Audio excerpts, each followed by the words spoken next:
కొల్లురబా కుటుంబ సమస్యలతో బాధపడుతూ వచ్చిన వారులారా, ఇదిగో మీకు ఆదరణ, ధైర్యం కలుగజేస్తున్నానని చెప్తుంటున్నాడు దేవుడు. తండ్రి, నీకు వందనాలు. ఈ సమయంలో నన్ను మరుగుపరుచుకోండి.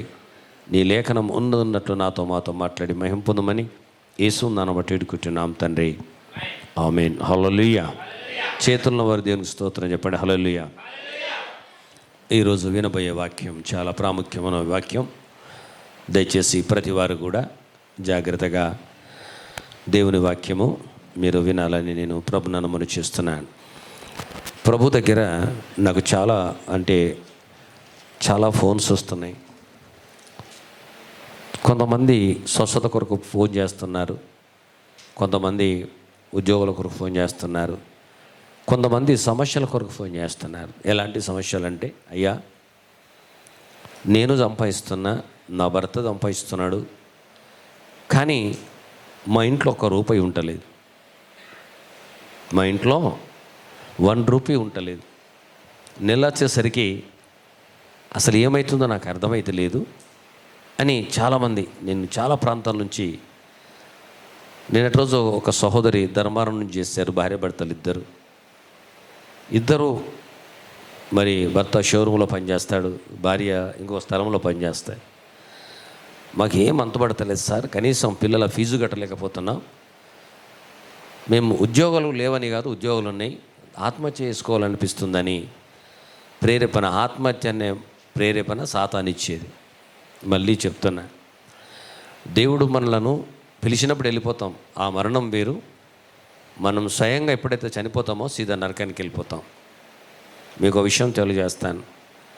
ఈ నరకం అనే పదం మన కొరకు సృష్టించలేడు దేవుడు. నరకాన్ని సృష్టించింది సాతాను అని దూతల కొరకు. మరి మనం ఎందుకు వెళ్తామంటే, వాడి గుణాలు, వాడి తత్వాలు మనలో చొరబడి సాతానుగా నువ్వు బ్రతికినప్పుడు వాడితో సహా నువ్వు వెళ్తావు. కానీ యాక్చువల్ నరకం అనే పదం, నరకం అన్నది మన కొరకు కాదు, మనకు స్వర్గమే, పరలోకం. మరి మనల్ని ఎందుకు వేస్తాడంటే, దేవుని మాట వినకుండా సాతాను మాట విన్నప్పుడు వాడితో నువ్వు వెళ్ళిపోతావు, అంతే తప్ప. కానీ దేవుడు మన కొరకు నరకాన్ని సృష్టించలే, సాతాను కొరకు సృష్టించాడు అన్నప్పుడు నాకు బాధ కలిగింది బాగా. చాలా ఫోన్లు వస్తుంటే దేవుణ్ణి అడిగాను, ప్రభువా ఏంటి సమస్య అని బాగా ప్రార్థన చేశాను. అప్పుడు దేవుడు ఈ వాక్యం నాకు ఇచ్చాడు. ఈ వాక్యము మీకు నేను బోధించడం జరుగుతుంది. ఒక విషయం వినాలా. సేవకుడు అంటే మీకు తెలుసా? సేవకుడు, సేవకురాలు అంటే ఏంటి? అసలు సేవకుడు అంటే ఏంటి? గాడ్ సర్వెంట్, దేవుని చేత ఏర్పరచబడ్డవారు. ఇంకా 2 ఆన్సర్ కరెక్ట్. కానీ సేవకుడు అనే వ్యక్తిని దేవుడు తను ఏర్పరచుకొని పిలుస్తాడు. మీకు విషయాలు చెప్తాను. ఒక పోలీసు కావాలి, దానికి ఒక ట్రైనింగ్ ఉంటుంది. ఒక బస్సు డ్రైవర్ కావాలి, దానికి ఒక ట్రైనింగ్ ఉంటుంది. ఒక లెక్చరర్ కావాలి, దానికి ఒక ట్రైనింగ్ ఉంటుంది. మీరు ఏమి చేయాలనుకుంటే దానికి ఒక ట్రైనింగ్ ఉంటుంది. ప్రతిదానికి ఒక ట్రైనింగ్ ఉంటుంది, అది నేర్చుకోవాలి. మరి ఇక్కడ సేవకుడు అంటే, సేవ అంటే దేవుని సేవ. దేవుని సేవ ఏది? ఆయన పరలోకం అనే భూలోకానికి వచ్చి, నేనే దేవుణ్ణి, నేను తప్ప ఇంకో దేవుడు లేడు, ఉండడానికి వీల్లేదు, మీ కొరకు వచ్చి నేను శిలువలో మరణించి తిరిగి లేచాను, తిరిగి వస్తున్నాను, అందరూ మారు మనసు బాప్తిసం పొందాలి, పాపములన్నీ కడగబడాలి అని ఈ సువార్తను ప్రకటించమన్నాడు. దేవుడు చేసిన సువార్త తనకు నచ్చిన సేవకులను పిలిచి వారి చేతిలో ఈ సువార్త భారం పెట్టాడు. ప్రైజ్ గాడ్, హల్లెలూయా. సేవకులలో బానిసత్వం లేదు. సేవకులలో ఇప్పుడు ఏమైందంటే మొత్తం సంస్థలు, నేను ఎవరి విషయం మాట్లాడతలేదు. సేవకుడు అనగా గాడ్ సర్వెంట్, దేవునితో అభిషేకించినవాడు, దేవునితో నడిచేవాడు, దేవుడు బోధించిన మాటలు మీకు ప్రకటించేవాడు. దేవుడు స్వస్థపరిచాడు, అది సేవకుడికి ఇచ్చాడు. సేవకుడు నోట్లకి వచ్చే ప్రతి మాట మీ జీవితంలో నెరవేరుతుంది. ప్రైజ్ గాడ్, హల్లెలూయా. ఇది సేవకుల ద్వారా మీరు బ్లెస్సింగ్ పొందుకునేది. కనుక ఈరోజు నేను దేవుని దగ్గర అడిగాను, ప్రభువా ఎందుకు ఈ ప్రజలు ఇలా అంటే, నాకు దేవుడు కొన్ని విషయాలు చెప్పాడు, అది ఈరోజు మీతో పంచుకుంటున్నాను. మీరు విని దాని ప్రకారం నడిచినప్పుడు మీరు ధన్యులు. కొంతమంది వింటారు, ఆచరణలో పెట్టినప్పుడు మనం దేవుడు కూడా ఏమీ చెయ్యలేడు. ప్రైజ్ గాడ్, హల్లెలూయా. మలాకీ గ్రంథం 3వ అధ్యాయం 2వ వచనాన్ని మనం చదువుదాం. మీరందరూ కూడా ఎవరు నిద్రపోవద్దు, చాలా జాగ్రత్తగా ఈ సమస్యలకు ఈరోజు చక్కని పరిష్కారం వాక్యం ద్వారా దేవుడు చూపిస్తున్నాడు. దేవుని నామానికి హల్లెలూయా. రాసుకోండి, పేజ్ నంబర్ 786, 786. చదవండి, 2వ వచనాన్ని చదవండి. అయితే జాగ్రత్త వినాలి. అయితే ఆయన వచ్చు దినమును, ఎవరు? యేసుక్రీస్తు వారు. ఎవరు వచ్చే దినము? యేసుక్రీస్తు వారు వచ్చే దినము. ఎవరు సహింపగలరు? ఎవరు సహింపగలరు? ఆయన అడుగగా ఎవరు ఓర్వగలరు? ఆయన అడుగుపడగా ఎవరు ఓర్వగలరు? ఆయన అగుపడగా ఎవరు ఓర్వగలరు? ఆయన కంసాలి అగ్ని వంటి వాడు. ఒకటి జాగ్రత్త వినాలి. ఆయన వచ్చు దినము ఎవరు సహిస్తారు? చాలా డేంజర్. ఆయన అగుపడగా, మనకు కనబడగా ఎవరు ఓర్వగలరు? తర్వాత అంటున్నాడు, ఆయన కంసలి అగ్ని వంటి వాడు, చాకలివాని సబ్బు వంటి వాడు, వెండిని శోధించి నిర్మలము చేయువాడైనట్లు కూర్చుని యుండును. లేవీయులు నీతిని అనుసరించి యెహోవాకు నైవేద్యములు చేయునట్లు ఆయన వారిని నిర్మలను చేయును. హల్లెలూయా, హల్లెలూయా. ఇక్కడ 2 పదాలు ప్రభు నాకు చూయించినప్పుడు, నేను దేవుణ్ణి అడిగినప్పుడు ఇది నాకు చూయిస్తున్నాడు. ఆయన కంసలి అగ్ని వంటి వాడు, చాకలి సబ్బు. కంసలి వాడేంటి, చాకలి సబ్బు ఏంటి? చాకలి సబ్బు మీకు ఎంతమందికి తెలుసా?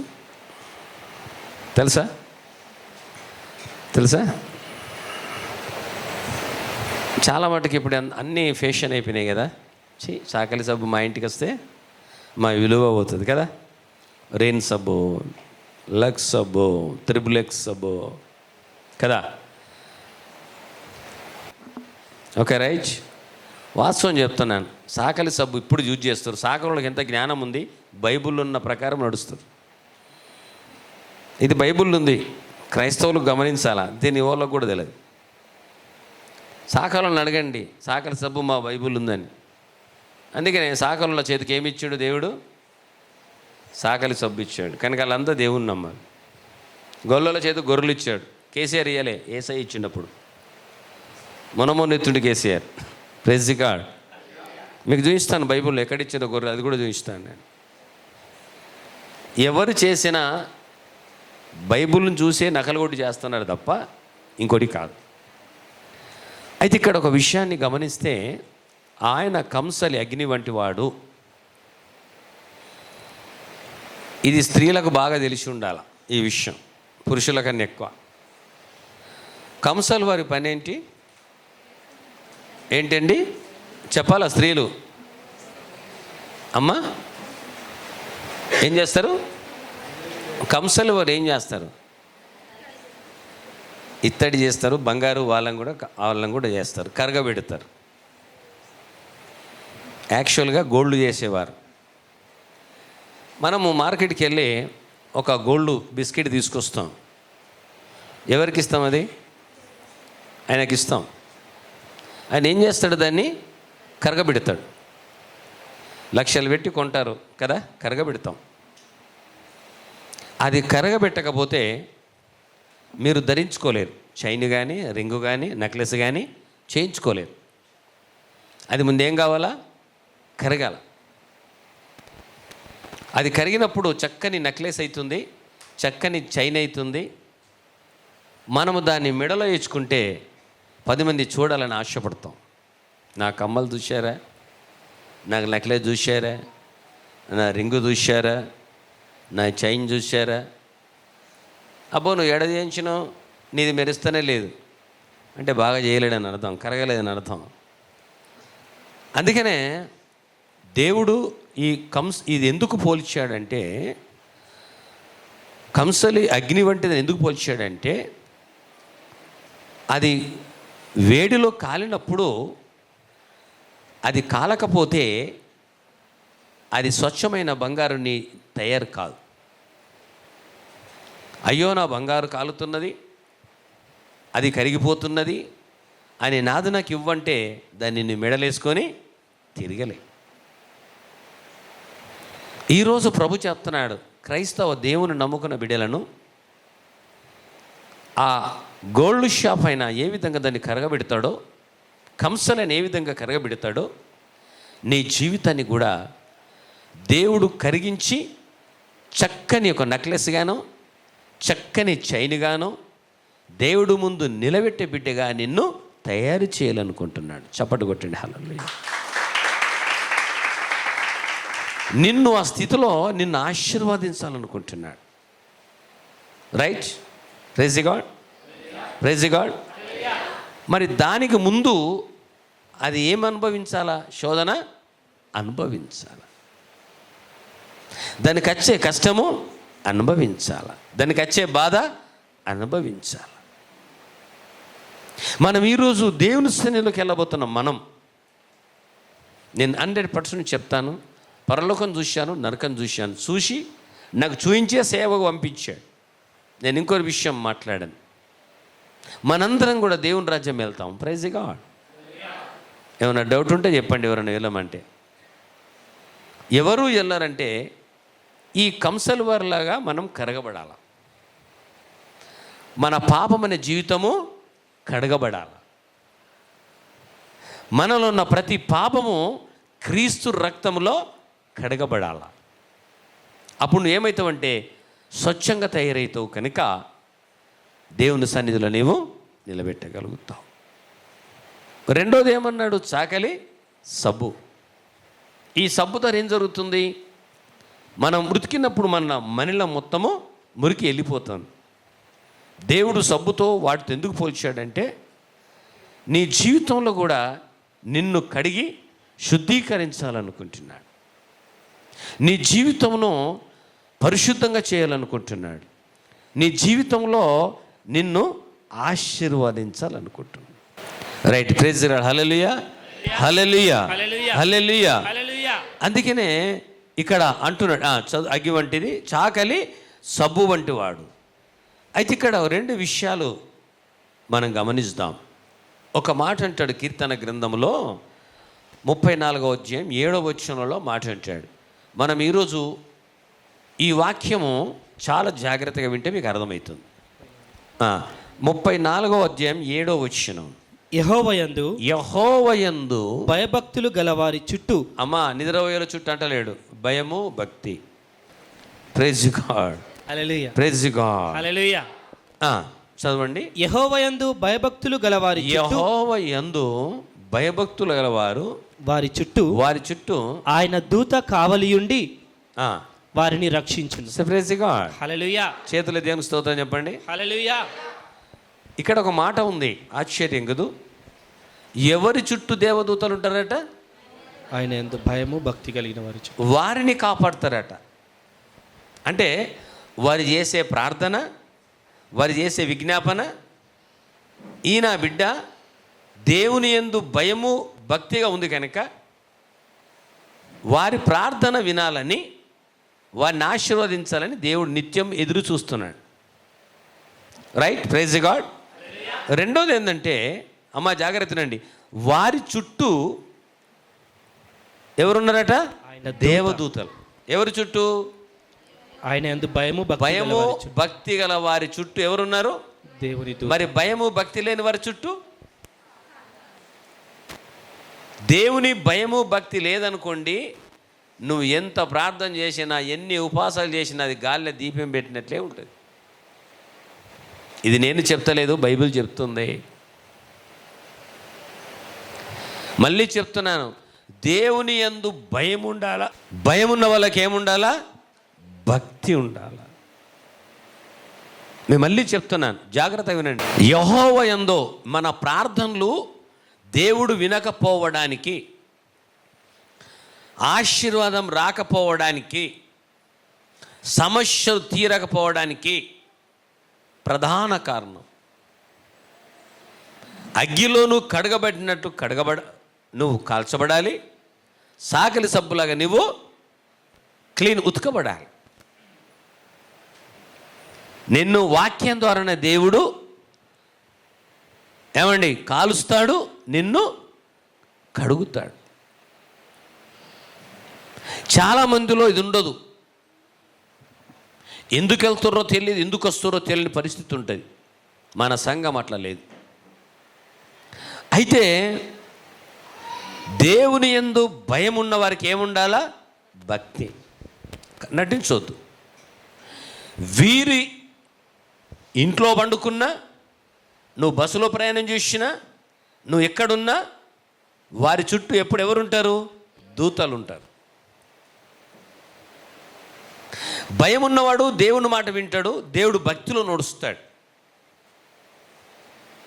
ఈ రెండు విషయాలు గుర్తుపెట్టుకోండి. నేను దేవుని నమ్ముకున్నా, నేను ఇంకా పాప జీవితంలో జీవిస్తున్నా అంటే వారి చుట్టూ దూతలు ఉండరు.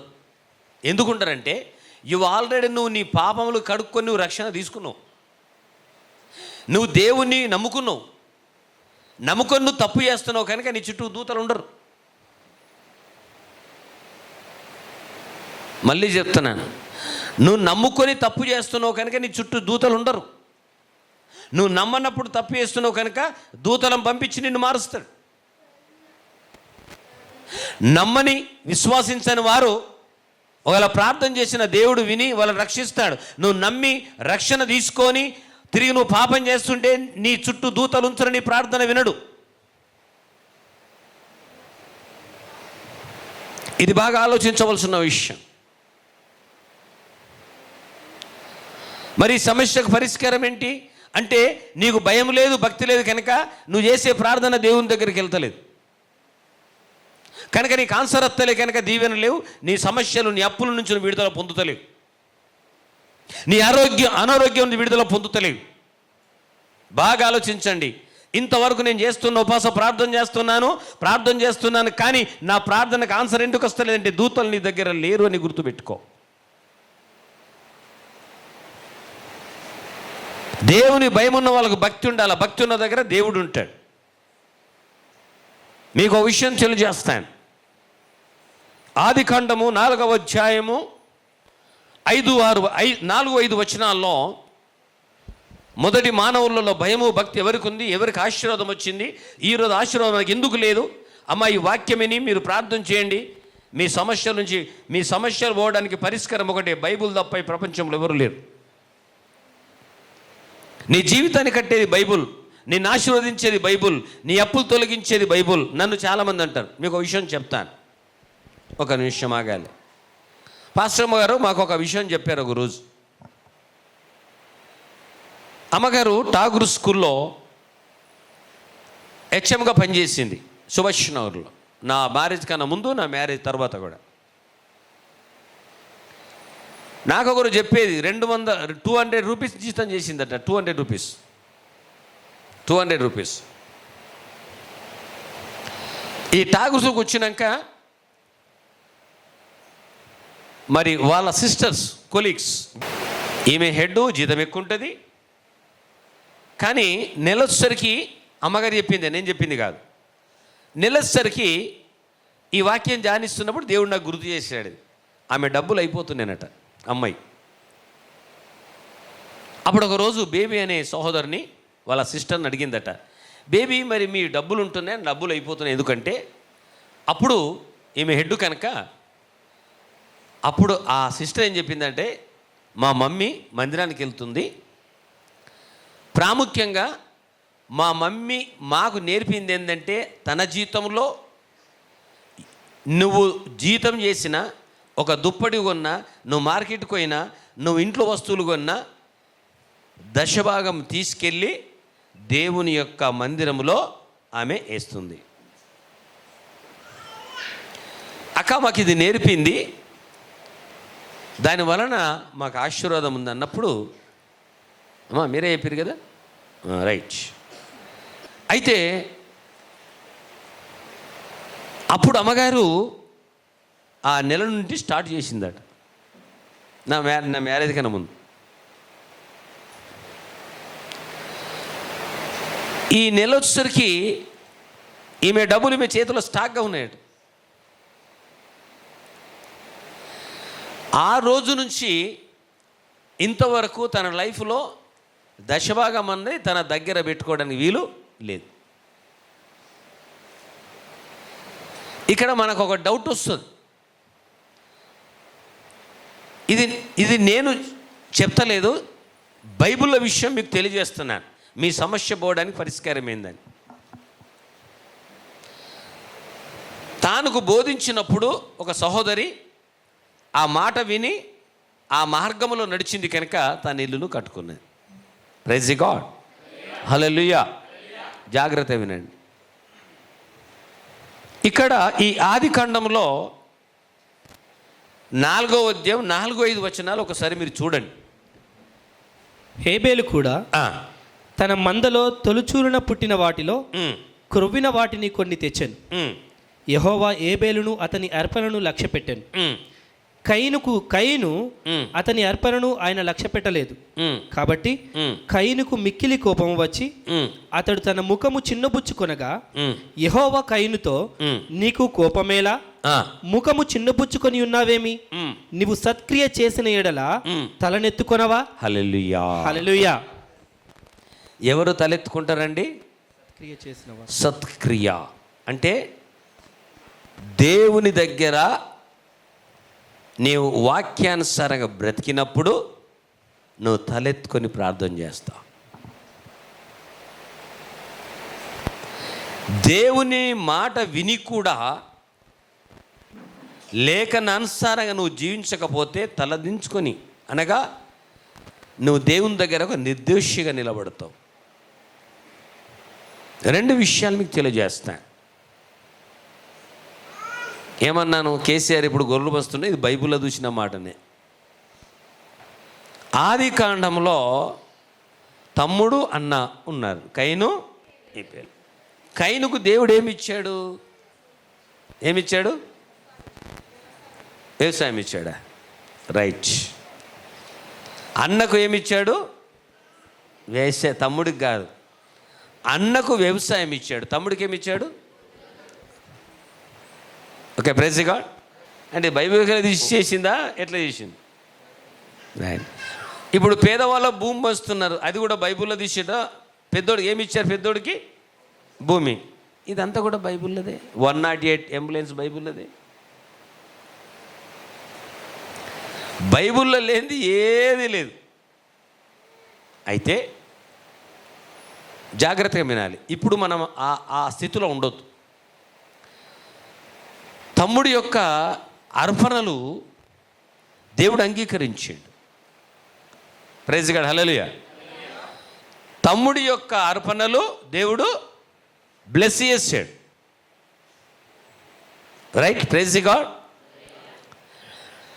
అన్న యొక్క అర్పణలు దేవుడు ఆశీర్వదించలేదు. ప్రైజ్ గాడ్, హల్లెలూయా. మళ్ళీ చెప్తున్నాను, మీరు కుటుంబాలు వినండి. మొదటగా ఇచ్చింది దేవుడా? మొదట ఇయ్యమంటుండా? దేవుడు ఇచ్చిండా? దేవుడిచ్చిండు. అమ్మా మీరు మాట్లాడాలమ్మా అందరూ. ముందు దేవుడు ఇస్తున్నాడా, ఇచ్చిండా? ముందే ఇయ్యకుంటే ఇయ్యమన్నాడా? ఓకే, దేవుడిచ్చి ఆది కాండములే చెప్పాడు. ఏమని చెప్పాడంటే, కయీను హేబేలు మీరు తప్పు చెయ్యకుండా మీ అమ్మ నాన్నలు చేసినట్లు తప్పు చెయ్యొద్దు.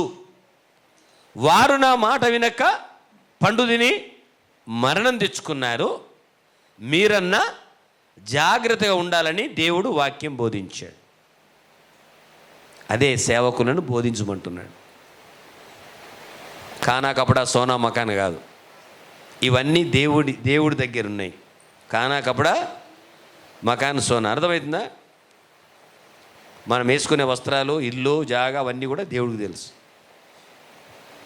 అయితే చిన్నవాడు వెళ్ళి దేవుడు మాట విని యెహోవా యందు భయం ఉన్నది, భక్తి ఉన్నది. మళ్ళీ జాగ్రత్తనండి, ఒకవేళ ఇప్పుడు యెహోవా యందు భయం భక్తి లేకుండా ఈరోజు తెచ్చుకోండి. ఆయన వెళ్ళి, ప్రభువా నీవు నాకు ఇచ్చినావు, ఇదిగో నీకు నేను ఇచ్చేస్తున్నా, నువ్వు చెప్పిన ప్రకారము నీకు నేను ఇచ్చేస్తున్నా అని దేవుడు ఇస్తే, దేవుడు ఉన్నాడు, ఆయన బ్లెస్ చేశాడు. ఏంటండి? అది కూడా మంచి క్రొవ్విన వాటిని మంచి ఇచ్చాడు. దేవుడు అంగీకరించాడు. అయితే అన్న కూడా వెళ్ళాడు. అన్న సమర్పించినప్పుడు దేవుడు అంగీకరించాల. నీ అర్పణ నాకు అవసరం లేదన్నాడు. ఎందుకు?